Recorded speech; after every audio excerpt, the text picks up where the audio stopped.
Hello everyone, my name is Botanist Cool. Today, we're painting some animal companions from the Heroes and Animal sets from Wildspire Miniatures. And if you like this series and you like my mini painting, make sure to like, subscribe, all that cool stuff. Let's get right on into it. So, I had all 8 of them that I really wanted to get a base coat on today, and I decided not to do that. Instead, I decided to go for 4 of them, specifically the Red Elk, the Gibbon, the Battle Corgi, and of course, the Pug. Now, when it came down to all these guys, I had a lot of colors I went through, though I used a lot of bases for a lot of my stuff. As an example, I used fair skin quite a bit. So let me just tell you the colors I did use from the Army Painter D&D collab, which are going to include fair skin, rust monster, fire newt orange, minotaur hide, Cambrian crimson, monster brown, silver dragon, and I believe that's about it, actually. I used oak brown as well, brown wash, and I also used shadow wash. Now, this was a difficult painting for me because 1, they're small, 2, I was experimenting a lot, and I used dirt spatter as well. I'll talk about that later. I was experimenting a lot, and I don't think I did as good as I probably could have, if I'm being perfectly honest.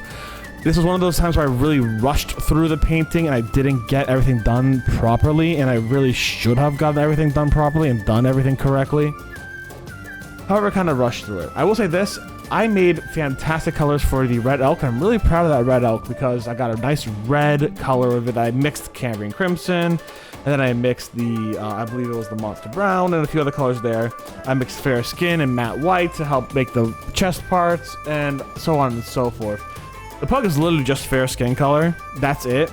I did do a little brown wash above it. And I did, of course, use silver for the armor, minotaur hide for leather armor, etc. The fire newt orange came into account when making the Corgi's fur color, mixing it with monster brown, and then rust monster with the gibbon as well. So there was a lot of different things I did, and a lot of different things that I kind of really enjoyed about these guys. It was just hard because they are so small, and I'm not proficient at washes yet. Something I realized when I work with washes, I tend to let them pool, and you're not supposed to do that. It's supposed to be such a thin layer that it just naturally gets into some certain crevices. However, I was under the impression that it's supposed to be a little thicker, and that you're supposed to see a little bit of pooling, and I was wrong. I was just straight up wrong. I saw some of that in the sales I did a little while ago, and the sales looked a lot better when it was just a thin layer and very little, like, pooling and crevices and all that stuff. It was just a thin layer of wash, where just naturally got into crevices. That made it look so much better. So, I really failed at using a wash in here. Not only that, they're very smooth minis. A wash doesn't really work for them. There's so much staining and annoyance when it comes with that wash. I really didn't like how the wash looked. So I'm going to try to stick away from washes on smaller and smoother minis in the future, because I don't feel like they actively provide a set of benefits to the miniatures. The shadow wash worked really well with the armor on the Battle Corgi specifically, but other than that, I really didn't see a benefit to it. The other thing I did was I really started trying to use thin painting, thin paints, right? I started to thin out my paints a little more because I was recommended to thin out my paints just a little bit more because some of my older models are chipping, and that's because I used a thick paint apparently, and I really want to prevent that from happening. So I started trying to thin out my paints a bit more. It took a couple more layers and a little bit more drying time, but it honestly wasn't too bad. And I can see how this is hopefully going to keep everything nice and good for the future. And I'm hoping that works. So that's about it. I'm just really hoping it works and I don't have to redo it a whole bunch of times. I'm pretty proud of these guys. They are small though, and they are harder for me. I have a lot easier time with those bigger dragons. I have a lot easier time with just things I'm willing to take a bit of a moment on. So like the salamander before really forced me to slow down. And I had a little bit of easier time with it because specifically it forced me to slow down. And I really should just slow down a lot more. I'm actually looking at doing my Lumineth Realm Lord soon. And I decided I'm going to do a lot of prep for them, like color prep and understanding that kind of stuff. So I'm even working on that later today, just getting a list of colors I will be using to paint them. But it's just a lot of, I don't know. It's a lot of painting like this is a lot of learning.